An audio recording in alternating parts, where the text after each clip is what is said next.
Tengo el placer de presentar a una, no voy a decir una vieja amiga, sino una joven amiga, Isabel Rodríguez, que ya estuvo aquí el año pasado y nos dio una ponencia estupenda sobre la ópera de Massenet. Entonces, este año le hemos pedido que repitiera, pero ahora nos vamos a seguir con la música, pero centrarnos en la época cidiana. Es musicóloga e intérprete también.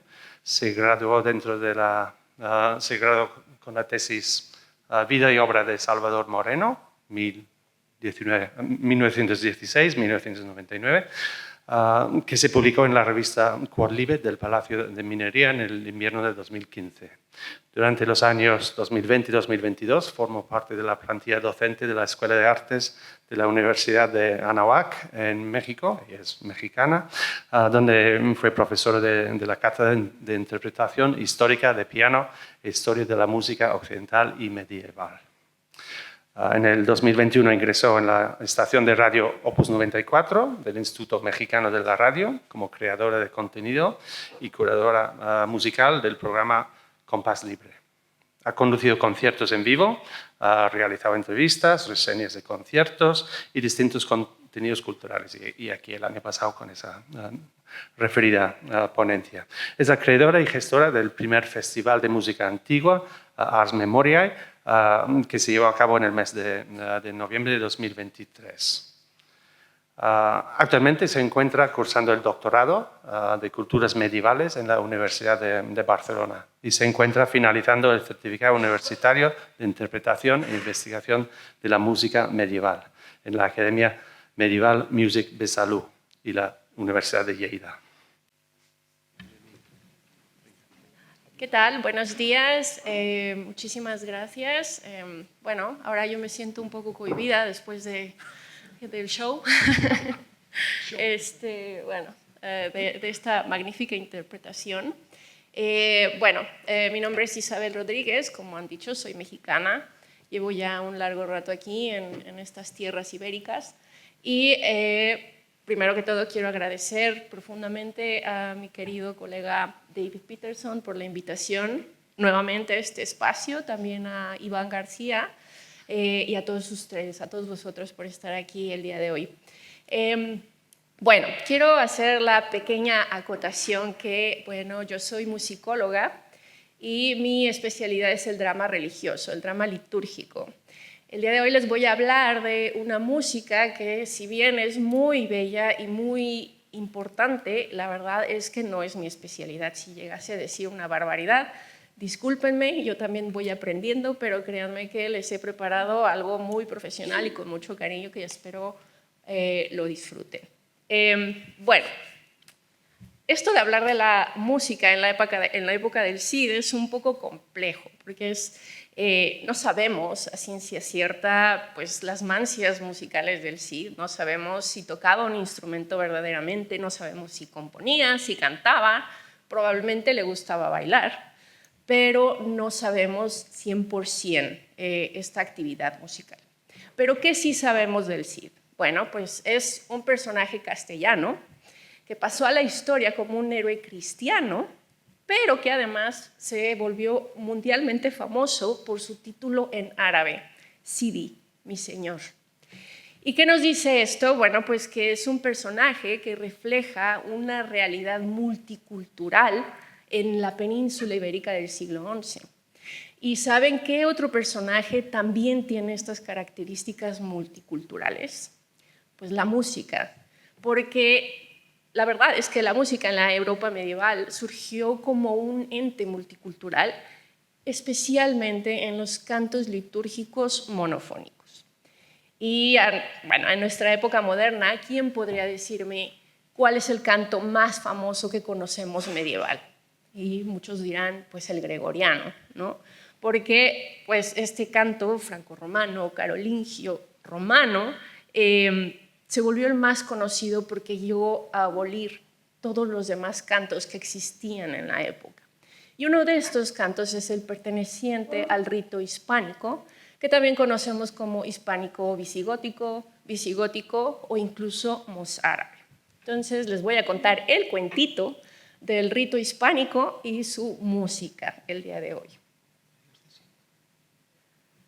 Bien, ¿qué es el rito hispánico? Bueno, pues es la liturgia de la Iglesia Católica que se consolidó en la península ibérica en la época visigótica, principalmente en el reino de Toledo, y que fue practicada en los territorios hispánicos hasta el siglo XI. Este rito se originó con esta expansión del cristianismo y es muy importante considerar que la Hispania fue uno de los territorios en donde las comunidades cristianizadas fueron más extensas durante la transición del cristianismo en el Imperio Romano. Y ahora, bueno, vamos a entrar en un tema chunguito que es comenzar a definir. Y aquí, bueno, se abre un melón gigantesco porque pues, existe la confusión de cómo llamamos a este rito, cómo llamamos a la música perteneciente a este rito. Lo decimos hispánico, le llamamos visigótico, lo llamamos mozárabe, ¿cómo? Y como nadie se pone de acuerdo, pues lo mejor que puedo hacer es decirles que en primer lugar tenemos la definición de visigótico, que es algo que es relativo a la época visigoda, en los siglos 5 y 7, bueno, del siglo 5 al 7. ¿Y qué nos dice la palabra mozárabe? Bueno, la primera versión que tenemos de esta palabra es del siglo X, cuando Al-Jazari describió a los mustarib, que eran los que no son de ascendencia puramente árabe, pero se han introducido entre los árabes, hablan su lengua e imitan su apariencia. No especifica la religión, simplemente es esta comunidad que se quiere parecer a los árabes, o no que se quiere parecer, sino que convive con los árabes. Ya más cercano a nuestra época tenemos a Simonet, que en un libro en la historia de los mozárabes en España nos habla de una derivación del verbo ariba o aruba, que significa arabizado. Entonces, para Simonet, el término era islámico y se usaba para designar a los cristianos que habitaban en Al-Andalus. Así que, bueno, tenemos el antiguo canto hispano que formaba parte del rito hispánico y la mayoría de los testimonios litúrgicos que conservamos proceden de la época mozárabe, o sea, es una época posterior al reinado visigodo. Entonces, ¿qué es lo que podemos hacer? Bueno, pues yo os propongo que podríamos llamar hispano o hispano-visigótico o visigótico al rito y el repertorio original de la época visigoda, y mozárabe al rito y los testimonios que se desarrollaron a partir de la conquista musulmana. ¿Todos bien hasta ahora? ¿Sí? Bueno, hablemos de los orígenes del rito hispánico. ¿Cómo es que llegó a ser lo que era? En un principio, la liturgia hispánica no era homogénea, sino que era una influencia de comunidades judías, romanas, cristianas, en áreas romanizadas. Todos los manuscritos que describen estas prácticas pertenecen a la época visigótica, mientras los repertorios, es decir, los conjuntos de oraciones y cantos, están en manuscritos del siglo VIII al XI. Entonces, el origen del rito hispánico como tal se lo debemos a los padres de la Iglesia, como Leandro, Isidoro, Pedro, Ildefonso, Julián y varios más, que se encargaban de construir y dar forma a la liturgia en sus concilios. Y gracias a ellos contamos con muchas eucologías, que son los textos de las liturgias que ellos mismos utilizaban. San Isidoro, como todos sabemos, tiene dos obras en las cuales nos habla justamente de la liturgia hispánica. Una de estas obras es las etimologías y la segunda sería el de Ecclesiastis Officis, ¿sí? Después de la conquista musulmana en el 711, la litúrgica hispánica mantuvo su vitalidad, es decir, en los territorios que estaban bajo el dominio musulmán, los cristianos adoptaron el árabe en la vida civil, pero continuaban con el latín ritual y todo su legado visigodo musical. Entonces, una vez que estos cristianos comenzaron a migrar hacia el norte, crearon nuevos asentamientos mozárabes y de ahí surgieron dos tradiciones escritas en la música para estas comunidades. ¿Y cuáles son estas tradiciones? Bueno, aquí las tenemos.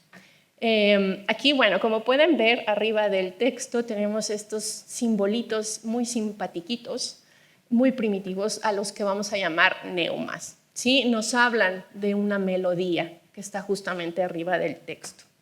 Del lado izquierdo ustedes tienen esta tradición toledana, que es la más conservadora y es de territorio musulmán, principalmente en Sevilla. Y como podrán ver, se caracteriza por un ductus inclinado. ¿Y qué es el ductus? Pues es el movimiento que tiene la melodía. Si pueden observar, está inclinada, ¿sí? Entonces esta será la tradición toledana. Hay muy pocos manuscritos con este tipo de tradición. La segunda, que es la tradición castellana y la que más manuscritos tenemos conservados, pues como podrán ver, el ductus es más horizontal. Esto se dio en los monasterios de Fromista, Silos, en León, en Oviedo, en Pamplona y Burgos. Esta tradición la vamos a llamar la notación del norte, ¿sí? Bueno, pues esta tradición del rito hispánico se mantuvo en la mayor parte del territorio por un largo rato. Y no fue el único, también habían otros tipos de ritos y de liturgias respectivas a estos ritos. Uno de ellos es, por ejemplo, el galicano y pues el franco-romano o gregoriano, que fue auspiciado por los carolingios y Roma. Y bueno, ya que tenemos bien definido qué es el rito, la historia, quién comenzó estas liturgias, pues vamos a hablar qué le sucedió, por qué conocemos tan poco de este rito y cómo es que se implantó uno nuevo, siendo que este estaba vigente. Bueno, el rito romano, pues bueno, es básicamente el más conocido, incluso sobrevive de alguna manera en nuestros días. Se los voy a contar a partir de la crónica de San Juan de la Peña, que nos habla de una lex romana en 1071 que debía de ser acatada por todos, en todos los territorios, y nadie podía decir que no. La lex romana pues es la proveniente de Roma y es de la Iglesia Católica Romana. Aquí se puso un poco pues curiosito y chistosito, porque en el norte de España la verdad es que estaba todo lejos de ser homogéneo. La curia comenzó a ejercer su influencia para organizar la iglesia acorde con esta primacía papal y difundir la liturgia romana con el apoyo de los benedictinos. El Papa Alejandro II, que era el Papa en turno, ordenó suprimir todos los ritos existentes, incluyendo el hispano-mozárabe, pero no recibió mucho apoyo ni mucho visto bueno en las regiones de Navarra y de León, porque estos muchachos de Navarra y León estaban muy ocupados con sus crisis y con sus asuntos personales como para estar prestando atención a cambiar el rito, y además no querían. Ni la corona, ni la nobleza, ni el episcopado estaban de acuerdo en cambiar el rito, así que comenzaron a ignorar las advertencias de Roma que decían que tenían que cambiarlo. Y bueno, aquí ya se puso feo, porque pues Sancho IV de Navarra es asesinado por su hermano y este nuevo gobierno anexa Navarra a la corona de Aragón, y es cuando este gobierno dice, vale, pues sí, vamos a implantar el rito romano y vamos a garantizar que esto se va a hacer como dice Roma. Así que bueno, rito romano 1 y rito mozárabe 0. ¿Y qué sucedía en las tierras de León y Castilla? Bueno, aquí se puso un poco más interesante y más, hubo un par de cuestiones un poco chuscas y simpáticas. Tenemos una crónica burguense en 1078 que nos cuentan estos sucesos y dice más o menos así. En esta región estaba Alfonso VI y ya estaba en una situación bastante compleja porque había muerto su hermano Sancho II y Alfonso había asumido el puesto de rey porque había pues vacante de rey. Entonces él se volvió rey, pero tenía muchos problemas con la nobleza, principalmente una nobleza liderada por un señor llamado Rodrigo Díaz, al que conocemos como el Cid.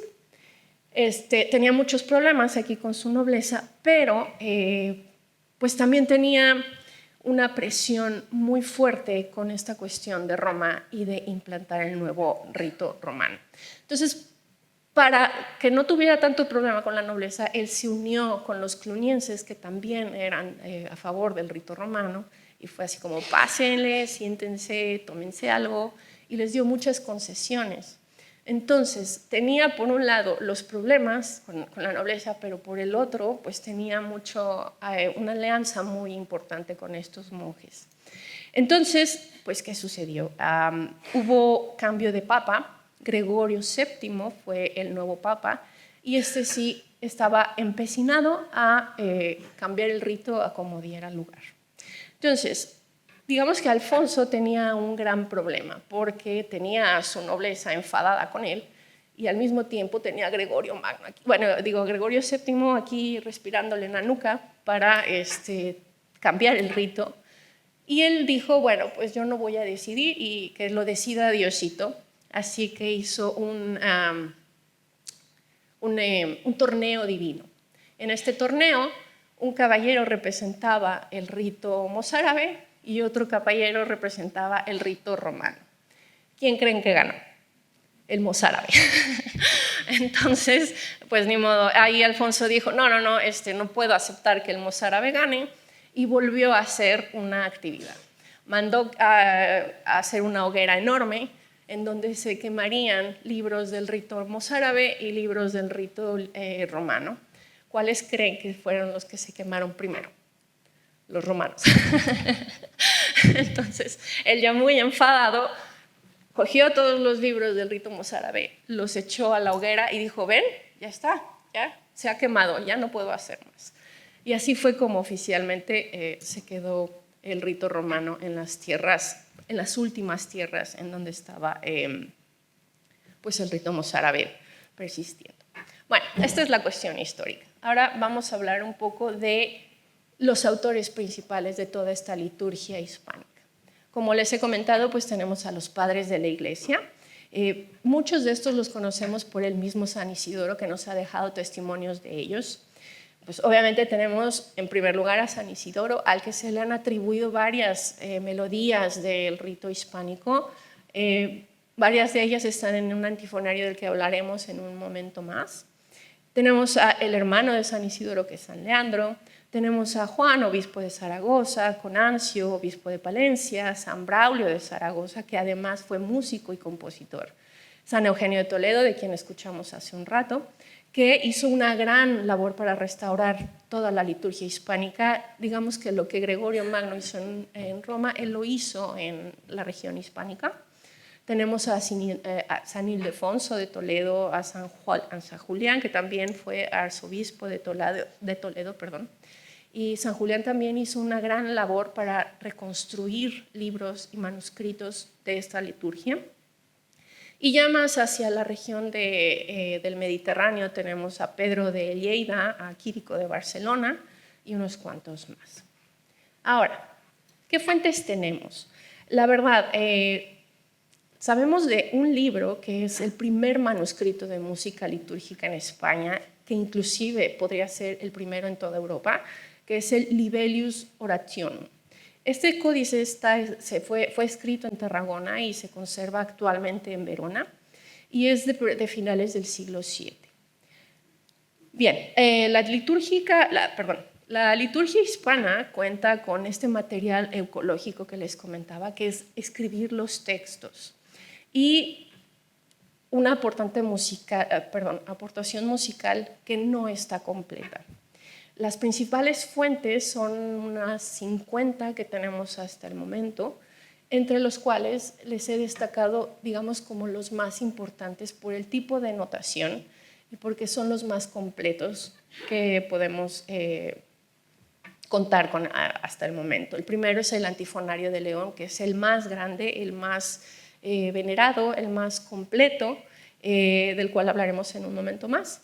Tenemos el Antifonario de San Juan de la Peña, un Liber Ordinum Episcopal Mayor de Silos, que aquí es muy interesante porque tiene notación del norte, pero además tiene 3 antífonas o 3 piezas con notación aquitana. La notación aquitana es una que surgió en en la región de Aquitania con los francos hacia Francia.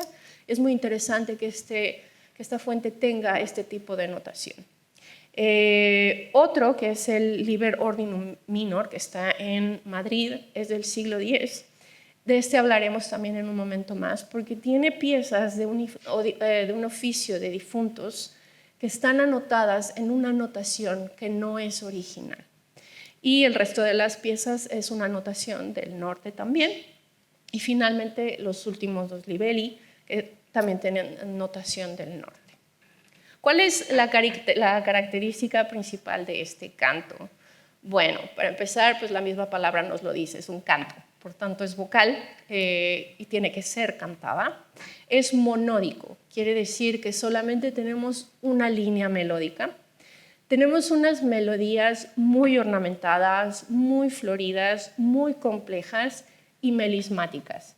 ¿Y qué es esto de las melismas? Bueno, aquí podrán ver que arriba del texto tenemos estos grupos de notitas que en el recuadro, si se dan cuenta, no hay texto debajo, ¿sí? En la parte de arriba tenemos el texto que es,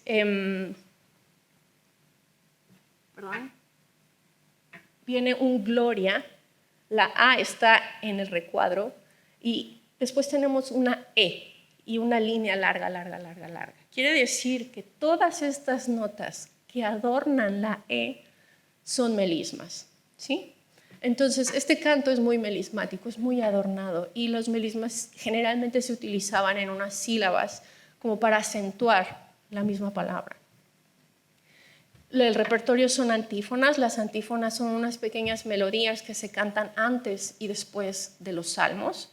Responsorios. Los responsorios son unas piezas en donde un solista generalmente canta y el coro responde. Tenemos treni, que son lamentaciones basadas en las lamentaciones de la Biblia. Y finalmente sacrificios, que en el rito romano conocemos como ofertorios, que son unas piezas que se hacen antes de la Eucaristía. Y bueno, tenemos un gran problema y es que no se puede reconstruir esta música. Pero todavía no quiero que entremos en depresión con esto de no poderla reconstruir, porque les quiero pedir que a esta problemática le pongan un pin, porque la vamos a retomar después. Y bueno, ¿cómo se interpretaba esta música? La verdad es que nosotros tenemos una idea de intérprete, ¿no? Pero nuestra idea de intérprete no es necesariamente la misma que ellos tenían. Para ellos el intérprete era el cantor o cantores, y el cantor era básicamente la estrella, el actor de toda la celebración litúrgica.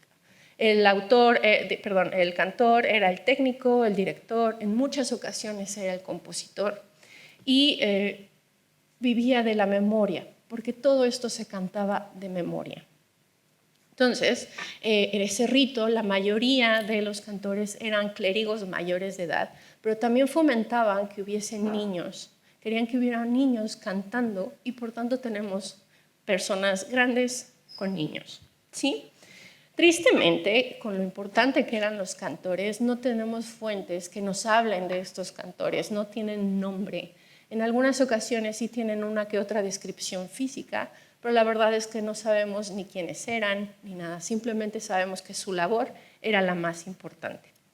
Según San Isidoro, el canto era la función sagrada.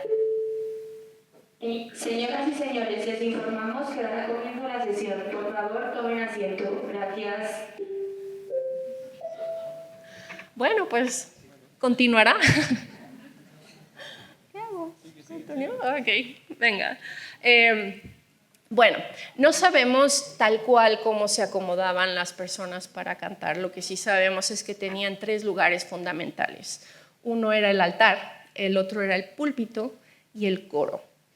¿Y por qué se llama coro? Y aquí está una definición interesantísima de San Isidoro, porque tenemos 2 maneras de hablar del coro. Uno es la comunidad de personas que están cantando, pero también el lugar físico alrededor del altar, que forma una corona. Entonces también por eso se le llama coro. El coro cantaría casi todos los cantos El solista interpreta los versos, el lector recita cantando las lecturas, el celebrante recita cantando las oraciones, el diácono dice las advertencias cantando situado al lado del sacerdote durante la misa. ¿Y cómo sonaba esto? Pues no lo sabemos. No sabemos cómo sonaba, pero lo que sí sabemos es que tenía que ser muy detallado con las palabras. Cada palabra se tenía que entender completa. Ahora, bueno, volvamos a la depresión que les estaba yo hablando acerca de la transcripción de estas piezas. Y lo hago con esta frase de San Isidoro muy emblemática, que es: si los sonidos no son retenidos en la memoria por el hombre, perecen, ya que no podemos escribirlos. Y les hablaba yo de los hispanos, cómo era importante para ellos tener su rito vigente. Y lo hacían a la antigua usanza, los textos por escrito y la melodía cantada, transmitida de manera oral y de memoria.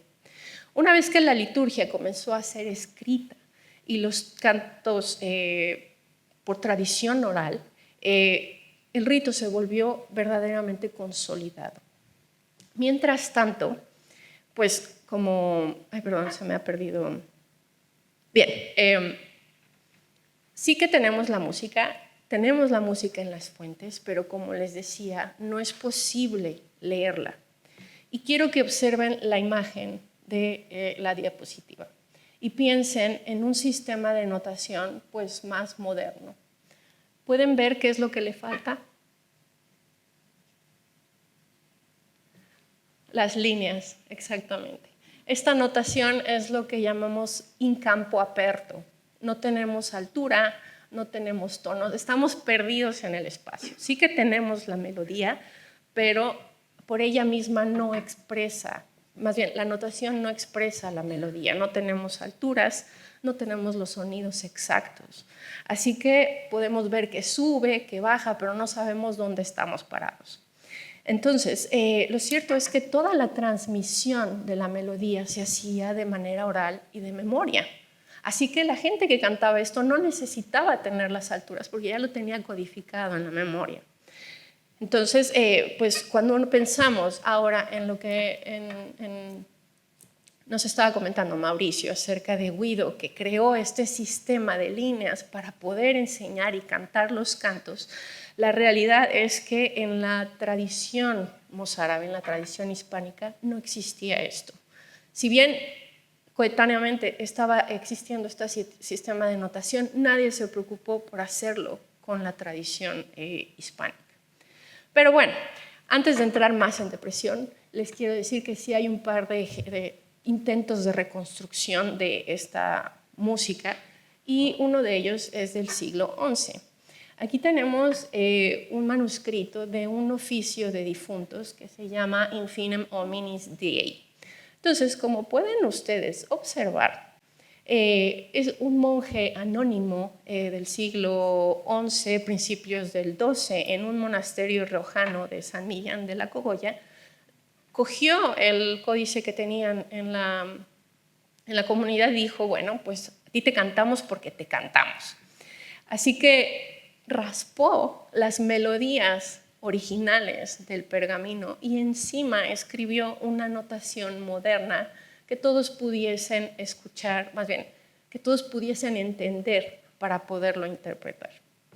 Les quiero poner la primera pieza, que sería un responsorio, es la de la izquierda, pero antes de escucharlo quiero que se den cuenta que tenemos, si lo alcanzan a ver arriba del texto donde tenemos los neumas, hay una línea.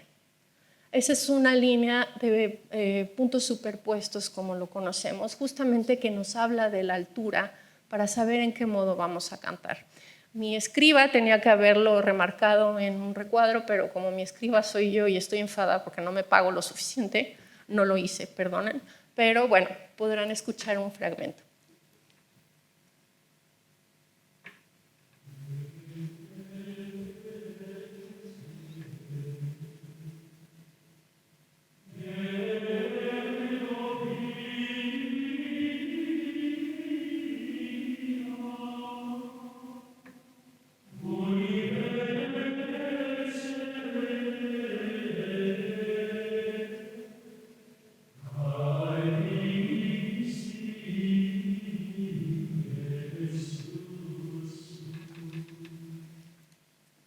Perdón, no puedo poner todo porque no tenemos tiempo, pero para que se den una idea. Otra cosa que hizo este monje con mentalidad de tiburón fue añadir unas anotaciones al final de cada renglón para que nadie en el coro anduviera perdido y, oye, ¿dónde estamos? ¿Qué es lo que tenemos que cantar? Entonces, él avisaba para que la gente estuviera atenta a lo que tenía que cantar. Otro de los símbolos, si lo alcanzan a ver en la segunda imagen, a la mitad, más hacia la derecha, es una especie de S con una rayita que nos indica el final de la melodía. También mi escriba lo debió de haber hecho, pero bueno, no la vamos a culpar el día de hoy. Vamos a escuchar un pequeño fragmento, antífona.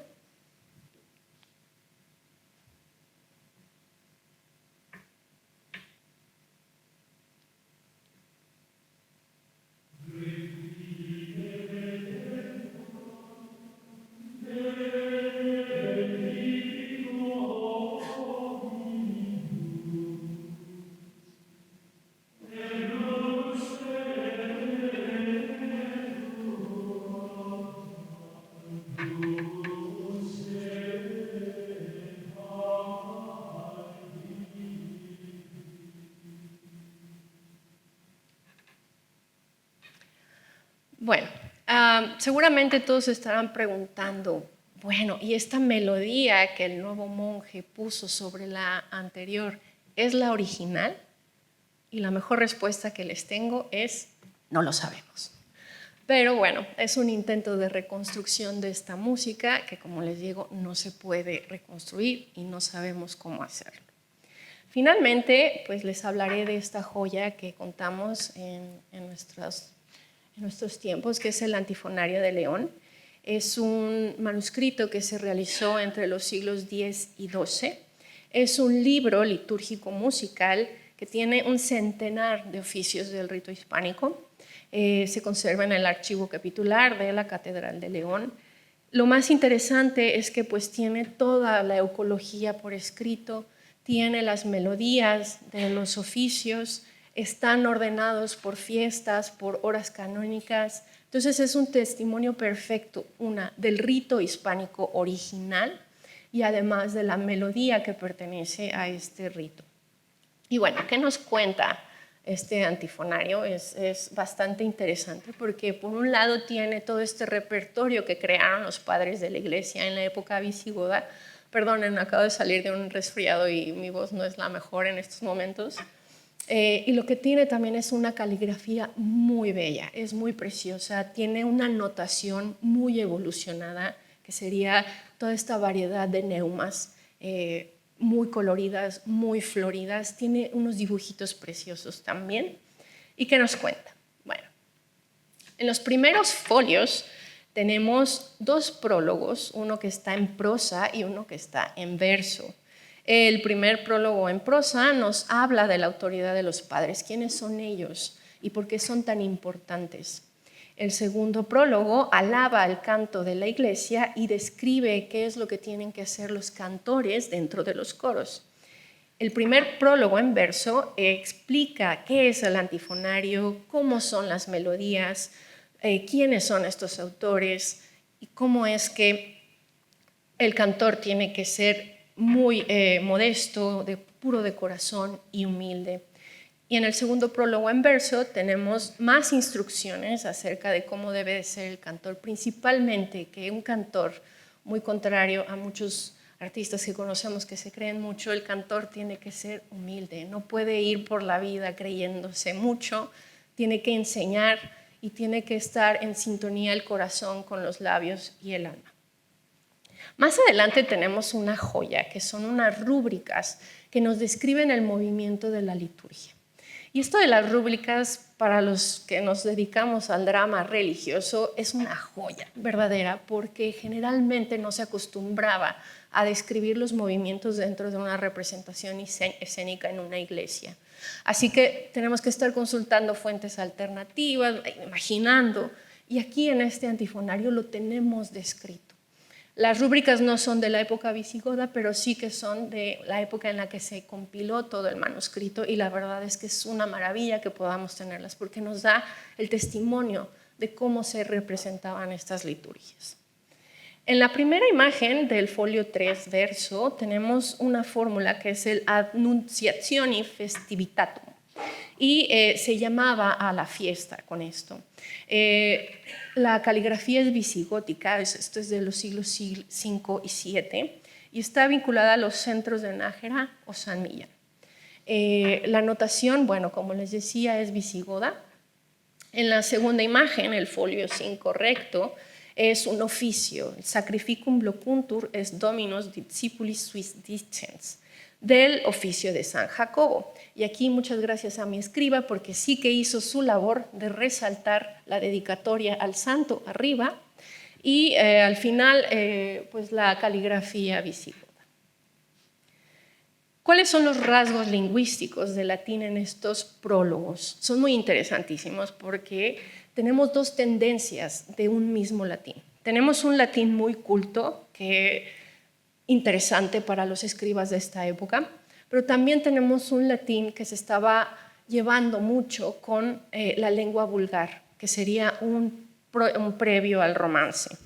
En estas características del latín, en estos cultismos, tenemos declinaciones, pleonasmos, un vocabulario muy extenso y un cambio de palabras. Una de las que llama más la atención es el uso de la palabra señor en lugar de domine, para designar al Señor, que sería pues la más próxima al romance. Y finalmente, ahí en este pequeño fragmento es un regaño que hizo el poeta a un cantor, porque estaba muy enfurruñado, porque este cantor vociferó, desgañitó y enronqueció cual borracho, y el poeta se enfadó muchísimo por esto. Y lo comparó con ruidos bestiales, alardeando un léxico precioso y utilizando términos para designar los sonidos que emiten los animales. El texto dice así: rompe las fibras del pulmón, se desgarra la garganta, al final el pecho infeliz prorrumpe en jadeos, lanza un desapacible rebuzno como el de un asno, con voz hórrida exhala un gruñido, como dagañidos la vulpaja. Deja ya, quien así eres, deja de emitir voces, porque lo que rechaza con horror el hombre no lo acepta ni Dios. Bueno, el antifonario es una maravilla, es nuestro testimonio visigótico, y ya como me he quedado sin tiempo, pues vamos a concluir. Bueno, finalmente quiero hablar acerca de estas dos cuestiones muy, muy peculiares que tenemos con el Cid, ¿no? Y con la música. En primer lugar, pues el Cid era un héroe cristiano con un título musulmán. El canto hispánico es música latina con aire multicultural. Ambos nacieron del mismo crisol, una península donde cristianos, musulmanes y judíos no solo coexistían, sino que se enriquecían mutuamente. Lenguas que dialogan, culturas que se funden, identidades que florecen en el encuentro. Y aquí tenemos una paradoja en el repertorio hispánico que es muy fascinante. Conservamos casi todo el repertorio, pero no lo podemos descifrar. Tenemos los manuscritos, la eucología, los textos, la notación, las miniaturas, pero nos falta lo esencial, que es la memoria de los cantores que ejecutaban estas piezas.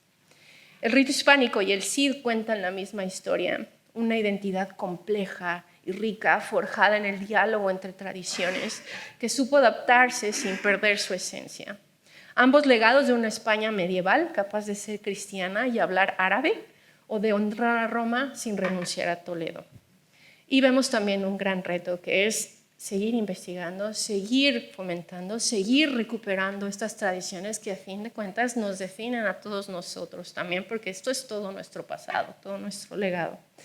Y aunque no podamos recuperar por completo estas melodías, el simple hecho de recordar que existieron y valorar toda su complejidad, pues ya es un acto de continuidad cultural. Muchas gracias.